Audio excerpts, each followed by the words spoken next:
Students, अब हम इस लेक्चर में बात करने वाले हैं ट्रांसक्रिप्शन इन यूकैरियोटिक सेल। हमने लास्ट लेक्चर में जो पढ़ा है वो ट्रांसक्रिप्शन इन प्रोकैरियोटिक सेल में पढ़ा है। जब हम ट्रांसक्रिप्शन की बात करते हैं तो इसका मतलब होता है कि भाई डीएनए से क्या बन रहा है, आरएनए का फॉर्मेशन हो रहा है। डीएनए से आरएनए का फॉर्मेशन करेगा कौन, तो हम बताते हैं DNA dependent RNA polymerase enzyme. लेकिन आपको बताना है कि यूकैरियोट्स में ये जो डीएनए आरएनए पॉलीमरेज होता है डीएनए डिपेंडेंट, ये आपको 3 टाइप का याद करना है। फर्स्ट आप याद करेंगे आरएनए पॉलीमरेज फर्स्ट, सेकंड आप याद करेंगे आरएनए पॉलीमरेज सेकंड, और थर्ड आप याद करेंगे आरएनए पॉलीमरेज थर्ड। देखिए, आरएनए पॉलीमरेज फर्स्ट जो होता है वो बेसिकली आरआरएनए को बनाता है, जैसे कि 28S 18S और 5S आरआरएनए का सिंथेसिस करता है। और जो आरएनए पॉलीमरेज सेकंड है ना, आरएनए पॉलीमरेज सेकंड बनाता है किसको, एचएनआरएनए को। इसका काम है एचएनआरएनए को फॉर्मेशन करना। एचएनआरएनए जो है बच्चे, इसे हम हेटेरोजीनस न्यूक्लियर आरएनए नाम देते हैं। फ्यूचर में आप बताइए कि इसी एचएनआरएनए से आगे एमआरएनए का फॉर्मेशन होगा, और एचएनआरएनए से एमआरएनए के फॉर्मेशन को ही हम स्प्लाइसिंग प्रोसेस कहते हैं। तो अगर कल को एग्जाम में आ जाए कि भाई आप बताओ कि एमआरएनए को कौन बनाता है, तो आप बताइए एमआरएनए को आरएनए पॉलीमरेज सेकंड बनाता है। सीक्वेंस में एनसीईआरटी ने ये बाद में लिखा हुआ है। और एचएनआरएनए जो है बच्चे वो हेटेरोजीनस न्यूक्लियर आरएनए है, जो कि एमआरएनए का प्रीकर्सर है। मतलब एमआरएनए का प्रीकर्सर है एचएनआरएनए, ऐसे एनसीईआरटी ने लिखा है कि hnRNA heterogeneous nuclear RNA is precursor of the mRNA, ऐसे। और नंबर 3 पे आता है बच्चे आरएनए पॉलीमरेज थर्ड। और जो आरएनए पॉलीमरेज थर्ड है वो बनाएगा, एक तो आप बताइए टीआरएनए को, एक बनाएगा एसएनआरएनए को। एसएनआरएनए का मतलब होता है, बताइए, स्मॉल न्यूक्लियर आरएनए। और साथ ही साथ बताइए कि 5S आरआरएनए का सिंथेसिस भी करता है। इसका मतलब आरएनए पॉलीमरेज फर्स्ट प्योरली किसको बनाता है, आरआरएनए को, सेकंड एमआरएनए एचएनआरएनए को, और जो थर्ड है वो टीआरएनए भी बनाता है, एसएनआरएनए भी बनाता है, और 5S आरएनए भी बनाता है। बच्चा कहता है एसएनआरएनए का क्या काम है, तो बताइए एसएनआरएनए जो है वो स्प्लाइसिंग में हेल्प करेगा, जो कि हम आगे पढ़ने वाले हैं टॉपिक में। अब आप ध्यान दीजिए मेरी बात पर। ये तीनों एंजाइम्स की बात करने के बाद अगर मैं बात करूं यहां पर डीएनए की, कि भाई यूकैरियोटिक सेल का मान लीजिए ये हमारे पास एक डीएनए है। इस डीएनए की बात करूंगा तो मैं बताऊंगा कि ये डीएनए डबल स्टैंडर्ड है। ये इसका 5 प्राइम, ये इसका 3 प्राइम, ये इसका 3 प्राइम, ये इसका 5 प्राइम। इसका मतलब हो गया कि ऊपर वाला स्टैंड तो है कोडिंग स्टैंड, और नीचे वाला स्टैंड है, बताइए, टेम्पलेट। अब आप बताइए कि इस टेम्पलेट से आगे ट्रांसक्रिप्शन के द्वारा बनने वाला है बच्चे कौन, तो हम कहते हैं इससे आगे बनने वाला है आरएनए। और आरएनए जो बनेगा बच्चे वो 5 प्राइम टू 3 प्राइम बनेगा। अब प्रोकैरियोट्स में क्या होता है कि बनने वाला आरएनए पूरा ही इंफॉर्मेशन लेकर आता है और किसमें कन्वर्ट हो जाता है, प्रोटीन में। लेकिन यूकैरियोट्स के केस में आपको याद करना है कि इसमें बीच बीच में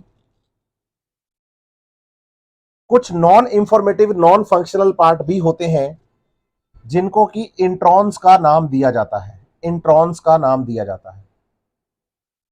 इसका मतलब यूकैरियोट्स जो होते हैं इनके अंदर अगर हम जीन की बात करें, इनके अंदर अगर हम जीन की बात करें, जीन मतलब हम इनके डीएनए की बात करें, तो आप बताइए कि इनमें कुछ फंक्शनल पार्ट जीन का, मतलब कुछ स्ट्रक्चरल पार्ट जीन का नॉन फंक्शनल होता है, नॉन फंक्शनल।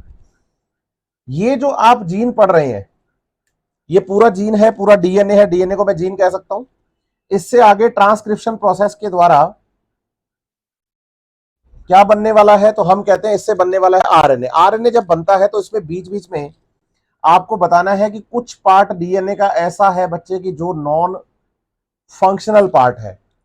अब अगर ये नॉन फंक्शनल पार्ट है तो आप बताइए कि पूरा का पूरा आरएनए तो प्रोटीन बनाने की इंफॉर्मेशन रखता ही नहीं है। तो आप बताइए कि फ्यूचर में आपको इन इंट्रॉन्स को हटाना पड़ेगा, हटाना पड़ेगा।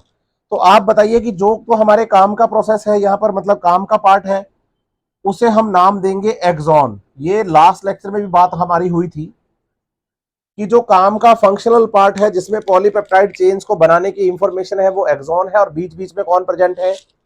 इंट्रॉन्स है। तो आप बताएंगे कि इन इंट्रॉन्स के रिमूव होने से जो आरएनए बनेगा उसमें केवल एक्सॉन एक्सॉन पार्ट ही जुड़े होंगे। एक्सॉन, एक्सॉन और एक्सॉन। और यहां से आप बताइए हो गया है क्या? स्प्लाइसिंग, जिसको कि हम बोलते हैं रिमूवल ऑफ इंट्रॉन्स। तो आप बताइए कि ये जो आरएनए इंट्रॉन और एक्सॉन दोनों वाला बनता है वो होता है एचएनआरएनए, और उसमें इंट्रॉन हटा के एक्सॉन बनाने के बाद जो आरएनए बनता है बच्चे वो होता है एमआरएनए। तो बेसिकली स्प्लाइसिंग ये प्रोसेस है जिसकी हम आगे अभी डिटेल करने वाले हैं। एक तो ये बात। दूसरा आप बताइए कि यूकैरियोटिक डीएनए, मतलब ये वाला जो पोर्शन है ये यूकैरियोटिक जीन है, क्योंकि मैंने ये एक यूकैरियोटिक डीएनए के बारे में आपको समझाया है। यूकैरियोटिक, हाँ, डीएनए के बारे में आपको समझाया। तो आप बताएंगे कि ये एक क्या है? हाँ, डीएनए। तो आप बताइए कि जीन है। अब इसमें ध्यान से देखिए कि क्या पूरा जीन फंक्शनल है? आप बताते हैं कि नहीं, बीच में कुछ पार्ट ऐसा है जो कि इसका कैसा रहेगा? नॉन फंक्शनल रहेगा, नॉन फंक्शनल। तो आप बताइए कि जो नॉन फंक्शनल पार्ट बीच में इसके प्रेजेंट है ना, उसे हम नाम, मतलब नॉन फंक्शनल पार्ट से बनने वाले आरएनए को हम नाम दे रहे हैं इंट्रॉन्स। तो बताइए कि जो पूरा का पूरा ये डीएनए है, ये जो जीन है ना, इसे हम नाम दे देंगे स्प्लिट। स्प्लिट का मतलब हो गया कि फंक्शनल पार्ट के साथ साथ नॉन फंक्शनल पार्ट भी प्रेजेंट है। फंक्शनल पार्ट के साथ साथ नॉन फंक्शनल पार्ट भी प्रेजेंट है, जो कि आगे ट्रांसक्रिप्शन से कोई भी आगे किसी फंक्शन को कंट्रोल नहीं करता, मेटाबॉलिज्म को कंट्रोल नहीं करता। तो आपको यह समझना होगा कि यूकैरियोटिक जीन ज्यादातर स्प्लिट जीन ही होते हैं। इसमें आप एक एक्सेप्शन याद कर सकते हैं बच्चे, और वो एक्सेप्शन है किसका? हाँ, हिस्टोन प्रोटीन के जो जीन्स होते हैं वो याद रखने हैं आपको हमेशा कि वो कैसे होते हैं, नॉन स्प्लिट जीन। तो बताइए, ज्यादातर prokaryotic genes are non split, क्योंकि सारे फंक्शनल है। लेकिन eukaryotic genes are mostly split gene, इसमें हिस्टोन एक्सेप्शनल केस है। एक तो बात हुई ये। अब इसके बाद हम चलते हैं स्प्लाइसिंग प्रोसेस की डिटेल की तरफ। अब देखिए, जैसे हमारे पास ना ये है यूकैरियोटिक डीएनए। मैं बताऊं कि भाई ये मेरे पास यूकैरियोटिक डीएनए है। इस यूकैरियोटिक डीएनए में आप बताएंगे कि ये 5 प्राइम, 3 प्राइम, 3 प्राइम, 5 प्राइम, ये कोडिंग स्टैंड और ये टेम्पलेट। इससे आपको बताना है कि अब आगे आरएनए का फॉर्मेशन होगा। ये जो आरएनए बनेगा 5 prime to 3 prime, 5 prime to 3 prime, ये क्या है? आप बताएंगे आरएनए। लेकिन इस आरएनए को हम क्या कहेंगे? एचएनआरएनए। इस एचएनआरएनए को अगर हम बताएं कि बनाया किसने, तो हम कहते हैं इसे बनाया आरएनए पॉलीमरेज सेकेंड ने। और साथ ही साथ आपको बताना है कि इसमें इसमें आप बताइए कि प्रेजेंट होते हैं एग्जैक्टली बीच बीच में इंट्रॉन्स। तो आप बताएंगे कि ये कौन है? इंट्रॉन्स है। कौन है? इंट्रॉन्स। और ये कौन है? एक्सॉन। तो यहां ये एक्सॉन और इंट्रॉन्स प्रेजेंट है। मतलब ये जो आरएनए है वो एचएनआरएनए है, जिसे कि आरएनए पॉलीमरेज सेकेंड ने बनाया। अब आप याद रखिए, मैं एनसीईआरटी की डायग्राम की सीक्वेंस के अकॉर्डिंग चल रहा हूं। हालांकि ये सारे काम होते साइमल्टेनियसली हैं, इसमें कोई सीक्वेंस का नहीं होता कि भाई पहले क्या हो रहा है, पहले क्या हो रहा है, ठीक है। लेकिन एनसीईआरटी के डायग्राम के अकॉर्डिंग चले। तो आप बताइए कि सबसे पहले आपको एचएनआरएनए के लिए एनसीईआरटी ने यहां कैपिंग की बात करी है, कैपिंग की। आप बताएंगे कि इसका जो ये 5 डैश एंड होता है, कौन सा 5 डैश एंड, यहां पर आपको बताना है कि 7 मिथाइल ग्वानोसिन ट्राइफॉस्फेट जुड़ता है इस जगह पे, ग्वानोसिन ट्राइफॉस्फेट। लेकिन पूरा नाम हम देंगे 7 मिथाइल ग्वानोसिन ट्राइफॉस्फेट। अगर आपको याद हो यहां ग्वानीन है, ग्वानीन जो है बच्चे वो डबल रिंग वाला होता है, ऐसे हमने पढ़ा था, सही है। ये इसका 9th मेंबर हमने बताया था, तो 7th मेंबर होता है ना, वहां पर आपको क्या जुड़ा हुआ मिलेगा इसमें, CH3। तो 7th नंबर मेंबर पर CH3 जुड़ जाता है, इसलिए इसे नाम देते हैं 7 मेथाइल ग्वानोसिन ट्राइफॉस्फेट। और आप बताइए कि 7 मेथाइल ग्वानोसिन ट्राइफॉस्फेट के जुड़ने को ही हम कैपिंग प्रोसेस कहते हैं। आप इसे कैप बोलेंगे, 7 मिथाइल GTP या 7M GTP कैप, ठीक है। साथ ही साथ आप ध्यान रखिएगा, एनसीईआरटी में अगर आप डायग्राम देखते हैं तो आप बताइए कि जिन हिस्सों में इंट्रॉन जुड़ा था हमारे पास, मतलब जिन हिस्सों में इंट्रॉन था, वहां पर आता है स्पेशल टाइप का आरएनए। आप बताएंगे ये होता है बेटा SNRNA, small nuclear RNA, small nuclear RNA. वो क्या करेगा, यहां से इंट्रॉन्स को हटाएगा, इंट्रॉन्स को हटाएगा। स्मॉल न्यूक्लियर आरएनए ये क्या करेगा, हाँ, यहां से इंट्रॉन्स को हटाएगा। अब आप देखिए, मैं आपको डायग्राम बना के बताऊं तो एनसीईआरटी के अकॉर्डिंग, तो आप यहां नोटिस करेंगे कि एनसीईआरटी ने आपको स्मॉल न्यूक्लियर आरएनए जो है वो कुछ इस तरह से दिखाए हैं, यहां पर, ठीक है। अब आप बताइए कि ये एक तो होता है SNRNA, स्मॉल न्यूक्लियर आरएनए। इसे हम SNRNA, साथ में कुछ प्रोटीन्स प्रेजेंट होती हैं बेटा, अकेला SNRNA नहीं होता। और आप बताइए कि इसे हम बोलते हैं स्प्लाइसियोसोम कॉम्प्लेक्स, स्प्लाइसियोसोम कॉम्प्लेक्स, ठीक है। ये स्प्लाइसियोसोम कॉम्प्लेक्स यहां से क्या करेगा, ये स्प्लाइसियोसोम कॉम्प्लेक्स इंट्रॉन्स को यहां से हटाएगा, रिमूव करेगा। और साथ ही साथ एनसीईआरटी के इसी डायग्राम में आप देखो कि जो इसका ये थर्ड एंड होता है, यहां पर आपको बताना है कि पॉली एडेनाइलिक एसिड टेल आकर जुड़ जाती है। पॉली एडेनाइलिक एसिड टेल का मतलब क्या हो गया है कि इसमें आपको बताना है कि एएमपी वाले नंबर ऑफ न्यूक्लियोटाइड्स, एक लंबी चेन एएमपी वाली आकर जुड़ जाती है बेटा, इसे हम कहते हैं टेलिंग।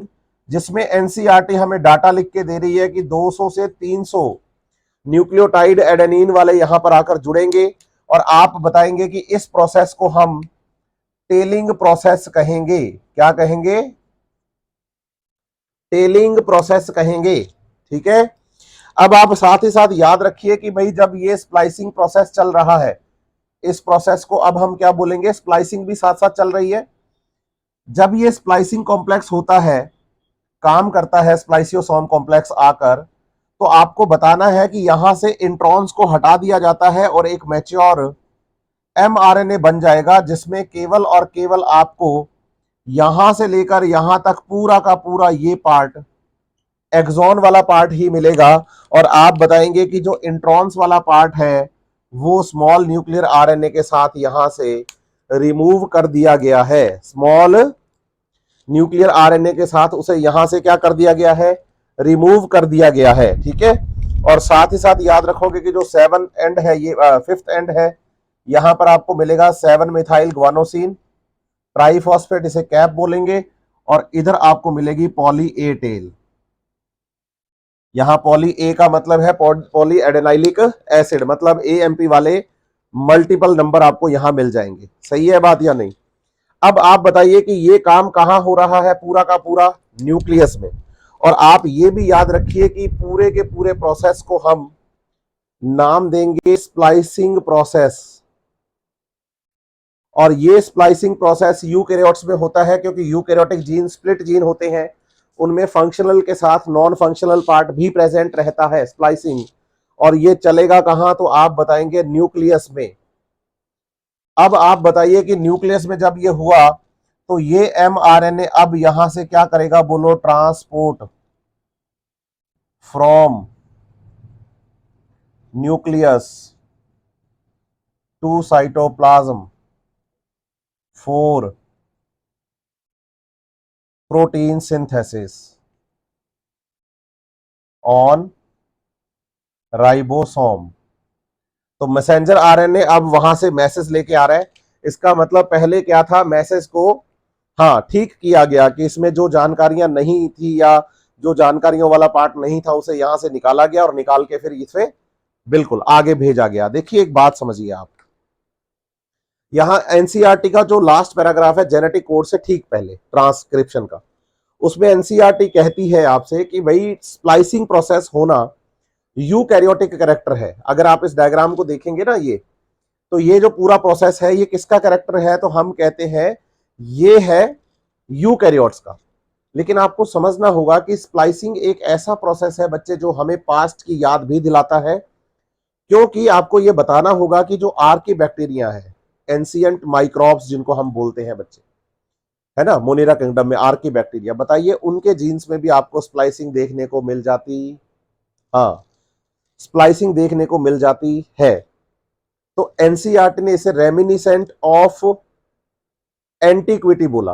एंटिक, एंटिक मतलब पुरातन, पुराना, सही है। रेमिनिसेंट का मतलब हो गया कि हमें वो याद दिलवाता है पुराने समय की। तो आर्की बैक्टीरिया में भी स्प्लाइसिंग जैसा प्रोसेस होता है। जनरली वैसे प्रोकैरियोट्स में होता नहीं है, लेकिन एक्सेप्शनली हमारे पास एनसीईआरटी ने रेमिनिसेंट ऑफ एंटिक्विटी हमें लिख के दिया है कि भाई एंटिक मतलब पुरातन, एक याद हमें याद करवाई जाती है स्प्लाइसिंग की, जो कि आर्की बैक्टीरिया में आपको देखने को मिलता है। इसके बाद एनसीईआरटी का जो अगला टॉपिक है बच्चे, वो आपके पास कौन सा टॉपिक है, जेनेटिक कोड्स या कोडॉन्स। एक चीज और मैं यहां पर क्लियर करूंगा आपके लिए, कल मैंने जो आपका लास्ट लेक्चर आपने पढ़ा है ना, उसमें एक चीज थी कि भाई साइटोप्लाज्म में सीधा ही वहां पर ट्रांसलेशन शुरू हो जाता है, लेकिन यूकैरियोट्स के केस में मैं आपको एक बात और समझाता हूं यहां पर।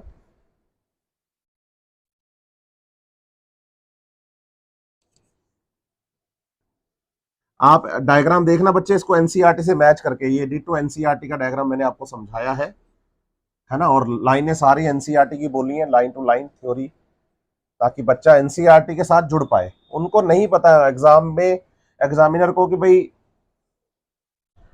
जगदीप सर ने क्लास में क्या पढ़ाया है, लेकिन उसे ये जरूर पता है एग्जामिनर को एग्जाम सेट करते टाइम कि भाई एनसीईआरटी की बुक में क्या लिखा हुआ है। इसलिए फोकस आप केवल एनसीईआरटी पर करिए, केवल एनसीईआरटी पर करिए। और मैं ये नहीं कह रहा हूं कि केवल बायोलॉजी, मैं कह रहा हूं सारे सब्जेक्ट, सिलेबस तो वही आएगा ना। तो एक्स्ट्रा चीजें करने की ज्यादा जरूरत नहीं होती है बच्चे, क्योंकि अभी आप देखो कॉलेज पहुंचे नहीं, स्कूल के लायक रहे नहीं, तो ट्रांजिशन फेज में ही चल रहे हैं। और ये जो फेज होती है ना, ये बहुत मतलब अनसर्टेनिटी वाली फेज होती है। अब आप बताइए कि हम एक यूकैरियोटिक सेल की बात करेंगे अगर, कि हम कह दें कि ये एक यूकैरियोटिक सेल है और ये इस यूकैरियोटिक सेल का न्यूक्लियस है, तो आप बताएंगे कि भाई यहां हमारे पास ये कौन था, डीएनए। इस डीएनए से क्या बनेगा, एचएनआरएनए, और एचएनआरएनए से आगे क्या बनेगा, एमआरएनए। और एचएनआरएनए से एमआरएनए बनने के प्रोसेस को ही हम नाम देते हैं क्या, स्प्लाइसिंग।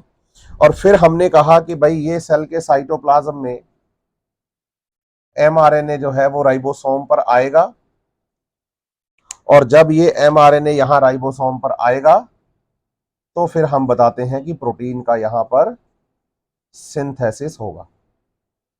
तो प्रोकैरियोट्स में क्या होता है कि भाई ट्रांसक्रिप्शन के साथ ही ट्रांसलेशन शुरू हो जाता है, लेकिन आपको समझना होगा कि यूकैरियोट्स में पहले ट्रांसक्रिप्शन पूरा होता है, ये प्रोसेस ट्रांसक्रिप्शन है। ट्रांसक्रिप्शन के बाद फिर आप बताएं स्प्लाइसिंग, और स्प्लाइसिंग के बाद ट्रांसलेशन होता है। इसका मतलब यूकैरियोट्स में आरएनए बन के, एमआरएनए बन के प्रोटीन सिंथेसिस का बनना एक साइमल्टेनियस प्रोसेस नहीं होता है, ये ध्यान रखिएगा, ठीक है। अब हमारा अगला टॉपिक है बच्चे जेनेटिक कोड्स, तो अब हम उसको शुरू करेंगे, जेनेटिक कोड को। अभी हम जो बात करने वाले हैं वो हम जेनेटिक कोड के बारे में बात करने वाले हैं। सबसे पहले तो ये समझो कि जेनेटिक कोड है क्या। आप बताओ कि जेनेटिक कोड जो है बच्चे वो न्यूक्लियोटाइड सीक्वेंस ऑफ mRNA है जो कि प्रोटीन सिंथेसिस के लिए रिस्पॉन्सिबल होती है। इसको आप ऐसे समझिए, एनसीईआरटी क्या करती है कि पहले आपको समझाती है कि जेनेटिक कोड की हमें मतलब इतनी डिटेल करने की जरूरत क्यों है ना, उस पे थोड़ी सी बातचीत करिए। आप ऐसे बताइए कि भाई मान लीजिए हमारे पास ये कोई एक डीएनए है, डबल स्टैंडर्ड डीएनए है, दो डायग्राम बना रहा हूं अलग अलग में, आप दोनों को समझिएगा। आप बताएंगे कि भाई ये कोई डीएनए हमारे पास है, इधर भी एक डीएनए हमारे पास है और दोनों में नाइट्रोजन बेस है। जैसे मान लो मैं बताऊं कि ये फर्स्ट फिफ्थ एंड, ये थर्ड एंड, ये थर्ड एंड, ये फिफ्थ एंड। तो आप बताइए ये डीएनए का कोडिंग स्ट्रैंड है और ये डीएनए का दूसरा जो है बच्चे ये टेम्पलेट स्ट्रैंड है, सही है। अब आप इस पे बेस सीक्वेंस रखिए, बताइए ए C T A ji C T A, ये। अब आप बताएंगे कि इससे बनेगा क्या, मान लेते हैं mRNA, ठीक है। mRNA बनेगा तो सीक्वेंस बताएंगे, तो ए से बोलो यू, फिर जी, फिर उसके बाद टी के बाद ए। मैं एक एग्जांपल ले रहा हूं, अभी मैं कोई स्टॉप कोडॉन या स्टार्टिंग कोडॉन या एंड कोडॉन की बात, टर्मिनेशन कोडॉन की बात नहीं कर रहा हूं। हाँ, बच्चा इसको देख के बोलेगा। फिर बताइए सी, फिर बताइए जी, फिर बताइए ए, फिर बताइए टी, ऐसे, ठीक है। तो अब हमने जब इसको देखा तो हमने देखा कि भाई इससे आगे हमारे पास, मैं एक एग्जांपल ले ही लेता हूं, बोलो दो अमीनो एसिड बने, एक बना एक्स अमीनो एसिड और एक बना वाई अमीनो एसिड। तो हमें समझ आया कि यार जो डीएनए होता है, डीएनए से आरएनए बन के अमीनो एसिड की सीक्वेंस बनती है जो आगे की प्रोटीन सिंथेसिस में हेल्प करती है, सही है। ये बात हमें समझ में आई। लेकिन इसमें आरएनए का रोल है या डीएनए का रोल है, ये कैसे समझ में आए। पहला पैराग्राफ पढ़ना आप जेनेटिक कोड का। तो उन्होंने कहा कि भाई एक्सपेरिमेंटली अगर हम बात करके देखें तो आपको क्या नोटिस करना है कि जो डीएनए है अगर इसकी सीक्वेंस को बदल दिया जाए, जैसे उधर थी ए, इधर मैं कर दूं सी, जी ए टी, टी ए जी और सी, ये सीक्वेंस कर दूं, तो बताइए कि ट्रांसक्रिप्शन से जो आरएनए बनेगा, ठीक है, एमआरएनए बनेगा, उसकी सीक्वेंस क्या बनेगी। देखो आप इधर, इधर मैंने टी लिख दिया, यू लिखना है। सीक्वेंस बनेगी बोलो जी, फिर इधर सी, फिर ए के साथ यू, फिर टी के साथ ए, फिर टी के साथ ए, फिर ए के साथ यू, जी के साथ सी और सी के साथ जी, ये सीक्वेंस बनेगी। अब आप देखिए कि एम डीएनए की सीक्वेंस बदली है तो एमआरएनए की सीक्वेंस भी बदली है, और एमआरएनए की सीक्वेंस बदली है तो आप बताओ कि अब यहां अमीनो एसिड एक्स और वाई ना बनकर पी अमीनो एसिड बना है, और आप बताइए क्यू अमीनो एसिड बना है। इसका मतलब यह हो गया कि अगर डीएनए में चेंज आता है, बोलो ऐसे, हाँ, डीएनए में अगर चेंज आता है तो डीएनए में चेंज आने पर बोलो एमआरएनए की जो सीक्वेंस है उसमें भी चेंज आता है, उससे अमीनो एसिड में भी चेंज आएगा और अमीनो एसिड से आगे प्रोटीन में भी चेंज आएगा। तो हमने क्या कहा, हमने कहा कि भाई अमीनो एसिड को कोड करने का काम एमआरएनए करता है, इसलिए एमआरएनए के जो न्यूक्लियोटाइड्स है उनकी सीक्वेंस को हमने कोडॉन्स बोल दिया। लेकिन इन कोडॉन्स का डिसीजन तो बोलो डीएनए से ही होता है। जो न्यूक्लियोटाइड सीक्वेंस आपको डीएनए में मिलेगी वही सीक्वेंस आपको कहां मिलने वाली है, एमआरएनए में, और उसी के अकॉर्डिंग आपके पास आने वाले हैं क्या, हाँ, तो आपको बताएंगे अमीनो एसिड और उससे आने वाली है प्रोटीन्स। Very good. अब आपको मैं बताऊं कि भाई एनसीईआरटी अगले पैराग्राफ में आपको बताती है जॉर्ज गैमो के बारे में। बताएंगे कि जो जेनेटिक कोड जो टर्म है बच्चे, वो जॉर्ज गैमो नाम के साइंटिस्ट ने दी थी। ये एक फिजिक्स के साइंटिस्ट थे। आप बताइए कि बायोलॉजी एक ऐसा सब्जेक्ट है जिसमें फिजिक्स केमिस्ट्री बायोलॉजी वाले सारे ही आते हैं, तो आपको यह बताना है कि जॉर्ज गैमो का नाम आया है एनसीईआरटी में। तो जब हम बात करते हैं जॉर्ज गैमो के बारे में तो आपको समझना है कि जॉर्ज गैमो, नाम क्या बता रहे हैं, जॉर्ज गैमो। तो ये जो टर्म है ये गिवन बाय जॉर्ज गैमो। आप बताइए कि जॉर्ज गैमो ने ये जब टर्म दी तो आप बताएंगे कि ये एक फिजिक्स के साइंटिस्ट थे। तो जॉर्ज गैमो का अगर आप एनसीईआरटी के अकॉर्डिंग चल के पढ़ के देखेंगे तो आपको पता चलेगा, एनसीईआरटी कह रही है कि भाई आपके पास चार तो नाइट्रोजन बेस हैं, इसका मतलब आपके पास चार टाइप के क्या हैं, न्यूक्लियोटाइड्स हैं। लेकिन आप बताइए कि कोड कितने अमीनो एसिड करने हैं आपको, आप बताइए 20 अमीनो एसिड्स हमें कोड करने हैं। अगर 4 टाइप के न्यूक्लियोटाइड हैं 4 नाइट्रोजन बेस की वजह से, तो आपको 20 टाइप के अमीनो एसिड्स को क्या करना है, यहां पर कोड करना है। तो ये कब पॉसिबल है? आप सोचिए कि अगर एक नाइट्रोजन बेस है और उससे एक अमीनो एसिड बने, तो आप तो केवल 4 टाइप्स ऑफ अमीनो एसिड बना पाओगे। लेकिन अगर 2 नाइट्रोजन बेस की मैं बात कर लूं कि मिलकर एक अमीनो एसिड को बनाते हैं, सही है, 2 की बात कर लें हम कि 2 मिलकर बनाते हैं, तो फिर आप बताएंगे कि टोटल हमारे पास 16 कोडोन ही बनेंगे 4 से। सही है कि 4 के हम मतलब अगर पावर n ले लें यहां पर, तो 4 के साथ तो केवल अपने पास कितने बनेंगे, हाँ 16 टाइप्स के अमीनो एसिड, क्योंकि मेरे कॉम्बिनेशन ही 16 बनेंगे। लेकिन आप बताइए कि अगर 3 नाइट्रोजन बेस मिलकर एक अमीनो एसिड को बनाते हैं, तो मेरी जो कैलकुलेशन है वो पूरी बैठती है। इससे टोटल मेरे पास 64 टाइप के क्या बन जाएंगे, अमीनो एसिड, क्योंकि मेरे पास 64 टाइप के क्या आ जाएंगे, कॉम्बिनेशन आ जाएंगे। समझिए आप मेरी बात। अब मुझे अमीनो एसिड 64 बनाने नहीं है, मुझे कितने बनाने हैं, 20। इसका मतलब 4 वाली कैलकुलेशन इस पे फिट नहीं बैठती, 16 वाली कैलकुलेशन इस पे फिट नहीं बैठती, लेकिन 64 वाली फिट बैठती है।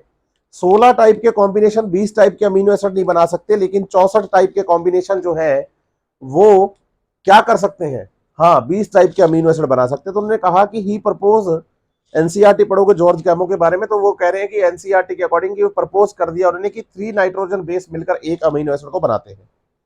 हालांकि लास्ट वाली लाइन में एनसीईआरटी ने लिखा है कि 4 into 4 into 4, 4 nucleotide 4 nucleotide 4 nucleotide, तो 4 की पावर 3 करके आप लिख रहे हैं। तो 64 कॉम्बिनेशन आपके पास आ रहे हैं, जिससे कि आप 64 टाइप के क्या बना सकते हैं बच्चे, कॉम्बिनेशंस। मतलब मैं 64 टाइप के अमीनो एसिड बना सकता हूं। अभी तक मुझे ज्यादा जानकारी नहीं है, लेकिन मुझे बनाने कितने हैं, 20। ये बच्चा कहेगा 64 अमीनो एसिड कहां बनते हैं सर, 20 ही पढ़ने होते हैं। आप बताइए, अमीनो एसिड तो 100, मोर देन 100 है हमारे पास, बहुत टाइप के, hundreds of the amino acids है। लेकिन अभी मैं कह रहा हूं कि हमें कुछ पता ही नहीं, अभी हम जॉर्ज गैमो के बारे में बात कर रहे हैं। तो एनसीईआरटी कह रही है कि भाई इसका कोई हमारे पास प्रैक्टिकल प्रूफ तो है ही नहीं ना, इसका हमारे पास कोई प्रैक्टिकल प्रूफ तो है ही नहीं। तो जब हम इसके प्रैक्टिकल प्रूफ की बात करते हैं, तो प्रैक्टिकल प्रूफ में एनसीईआरटी के अकॉर्डिंग अगर हम चले, तो एनसीईआरटी ने निरेनबर्ग का नाम लिखा है, तो 2 साइंटिस्ट निरेनबर्ग और मेथई, जिन्होंने हमें प्रैक्टिकल प्रूफ दिया था 3 नाइट्रोजन बेस से एक अमीनो एसिड का, और उसके बाद इसे और भी ज्यादा पुख्ता कर दिया था, और भी ज्यादा पक्का कर दिया था हरगोबिंद खुराना जी ने, डॉक्टर हरगोबिंद खुराना जी ने, ऐसे एनसीईआरटी मेंशन करती है। लेकिन एनसीईआरटी ने क्या किया है, हरगोबिंद खुराना जी का नाम पहले, निरेनबर्ग और मिथाई का नाम बाद में लिखा है। लेकिन मैं क्या करूंगा कि पहले आपको निरेनबर्ग और मिथाई के बारे में बताऊंगा, और उसके बाद, क्योंकि होमोपॉलीमर और कोपॉलीमर का एनसीईआरटी ने टर्म यूज किया, उस पर थोड़ी सी बातचीत हम करेंगे। तो आपको मैं समझाऊं कि प्रैक्टिकल प्रूफ की अगर हम बात करते हैं, तो एक साइंटिस्ट हुए निरेनबर्ग, एनसीईआरटी में नाम है बच्चे इनका, आपको ये याद करना है, और साथ में नाम आपको याद करना है मिथई नाम के साइंटिस्ट का। आप बताइए कि इन्होंने यहां पर एक कल्चर मीडियम में कुछ न्यूक्लियोटाइड्स को लेकर, जैसे आरएनए वाले न्यूक्लियोटाइड्स को लिया इन्होंने, जैसे मैं बताऊं यहां UMP, UMP, UMP, UMP, UMP और यूएमपी, कितने हैं, 6। और इस कल्चर मीडियम में एक एंजाइम, बोलो सेवेरो ओकोआ एंजाइम, कौन सा, बोलो सेवेरो ओकोआ एंजाइम इन्होंने यूज किया, जिससे कि हमने नोटिस किया कि भाई 2 अमीनो एसिड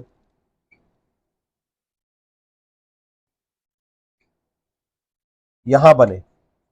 बोलो जो यू यू यू है, अगर इनको देखोगे आप टेबल के अंदर आगे चल के, तो फिनाइल एलेनिन यहां से बनता है, अमीनो एसिड यहां से बनता है। लेकिन आपको समझना होगा कि अगर मैं इसे चेंज कर दूं यहां से, और सीक्वेंस में मैं जैसे यू यू यू की जगह कोई और यूज कर लूं, मैं कह दूं कि यू एम पी, है ना, फिर मैं बोलूं यू एम पी की जगह यूज कर लें, बोलो A M P, A M P, A M P, A M P, A M P, A M P, और फिर इससे हम अमीनो एसिड बनाएं, तो आप बताइए कि अमीनो एसिड जो है बच्चे वो चेंज हो जाएंगे, अब वो सेम वाले अमीनो एसिड नहीं बनेंगे।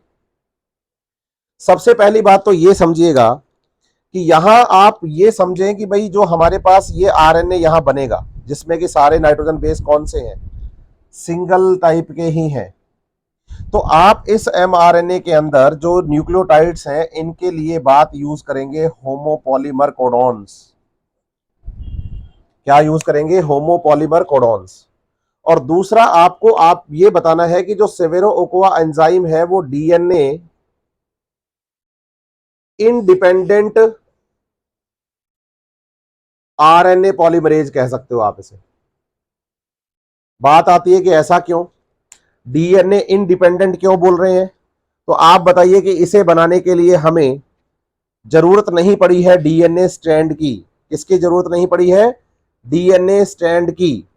सही है, तो इसे मैं बोल सकता हूं क्या? हाँ, DNA independent RNA polymerase enzyme. लेकिन एनसीईआरटी ने सेवेरा ओकोआ एंजाइम के लिए यूज किया है सिवेरो ओकोआ एंजाइम, जिसको कि हम डीएनए इंडिपेंडेंट आरएनए पॉलीमरेज बोल रहे हैं।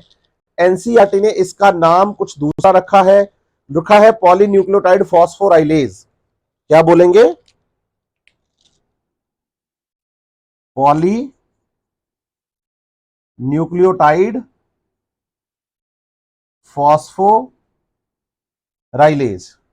तो यहां से एक बात और क्लियर हो जाती है इस एक्सपेरिमेंट से, इस बात से कि भाई बिना डीएनए के भी आरएनए बनाया जा सकता है लैब के अंदर। सही है, और एंजाइम जैसे हम यहां यूज कर रहे हैं सेवेरो ओकोआ एंजाइम, जो कि डीएनए इंडिपेंडेंट आरएनए पॉलीमरेज की तरह काम कर रहा है, और ये पॉलीन्यूक्लियोटाइड फॉस्फोराइलेज एंजाइम, इसमें से कोई भी टर्म यूज कर सकती है। एनसीईआरटी एग्जाम में पूछते टाइम पॉलीन्यूक्लियोटाइड फॉस्फोराइलेज पूछा जा सकता है, सेवेरो ओकोआ पूछा जा सकता है, डीएनए इंडिपेंडेंट आरएनए पॉलीमरेज आपसे पूछा जा सकता है। तो आप तीनों का मतलब एक ही समझिएगा।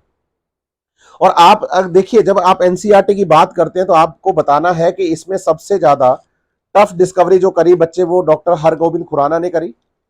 उन्होंने, जैसे आप ये समझिए कि यहां पर डिफरेंट टाइप के हमने अमीनो एसिड जो लिए हैं, वो न्यूक्लियोटाइड्स जो लिए हैं वो सेम टाइप के लिए हैं, इसकी जगह उन्होंने डिफरेंट टाइप के रखे। मैं समझाता हूं, उनका एक्सपेरिमेंट बहुत ही ज्यादा क्या था, बोलो खतरनाक। आज तक बायोलॉजी की जो डिस्कवरीज हम पढ़ते हैं उसमें एनसीईआरटी ने बहुत कम डिस्कवरीज के लिए टफ या शब्द यूज किया है। तो एनसीईआरटी यहां मोर डाउंटिंग लिखती है उनके लिए, डॉक्टर हरगोविंद खुराना, इनके लिए क्या लिखती हैं? इनके एक्सपेरिमेंट, इनके वर्क को एनसीईआरटी थोड़ा डाउंटिंग शब्द लिखती है कि भाई काफी खतरनाक काम, काफी टफ डिस्कवरी थी इनकी। इन्होंने अपने कल्चर मीडियम में, आप बताइए कि जैसे A M P, C M P, U M P, G M P, ऐसे डिफरेंट डिफरेंट टाइप के क्या यूज किए? न्यूक्लियोटाइड्स, और उनसे आरएनए बनाकर प्रोटीन बनाए, अमीनो एसिड बनाए। तो इसका मतलब इन्होंने जैसे मान लो ए, सी और यू साथ में रखा होगा, तो क्या तीनों न्यूक्लियोटाइड एक साथ एक जैसे हैं? क्या ये तीनों एक जैसे हैं? बोलो नहीं।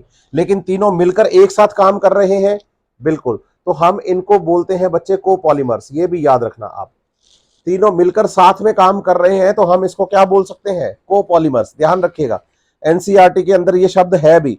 और साथ ही साथ आपको याद करना है कि भाई इनकी सिंपल सी एक बात याद रखिए, कोपॉलीमर के साथ साथ आप इन्हें हेटेरोपॉलीमर भी कह सकते हैं। कोपॉलीमर के साथ साथ आप इनको हेटेरोपॉलीमर भी कह सकते हैं, ये ध्यान रखिएगा बात। तो आपको बताना है कि हरगोविंद खुराना जी का जो काम था बच्चे, वो काफी हाँ टफ डिस्कवरीज में एक है बायोलॉजी के अंदर।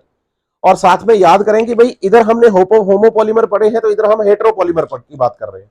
होमोपॉलीमर के बारे में हमें निरेनबर्ग और मिथाई ने बताया, हेटेरोपॉलीमर या कोपॉलीमर के बारे में हमें डॉक्टर हरगोविंद खुराना जी ने बताया। और आप बताइए कि हमें फ्यूचर में जाके पता चला कि तीन तीन के कॉम्बिनेशन में ही, ये प्रैक्टिकल प्रूफ दिए हैं निरेनबर्ग ने और हरगोविंद खुराना जी ने। और आप बताइए कि हमें पता चला है कि भाई कि तीन नाइट्रोजन बेस वाले न्यूक्लियोटाइड्स मिलकर एक अमीनो एसिड को क्या करते हैं? कोड करते हैं। फिर उसके बाद एनसीईआरटी की आगे की लाइन है कि चलिए अब हम इन जेनेटिक कोड्स की बात करते हैं और इनसे बनने वाले अमीनो एसिड्स की।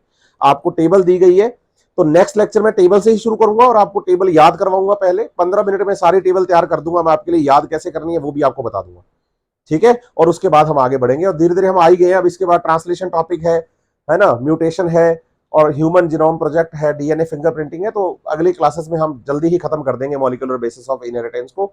और साथ ही साथ में प्लांट ग्रोथ एंड डेवलपमेंट वाला जो हार्मोन्स और वो सब इस संडे से पहले आपके लिए लेके आता हूं कि भाई कम से कम बच्चे का वो चैप्टर जो है कम से कम इतना कवर हो जाए कि वो एग्जाम में सारे क्वेश्चन ठीक करे आए, है ना। मैं कर दूंगा, एक क्लास में सारा काम कर दूंगा।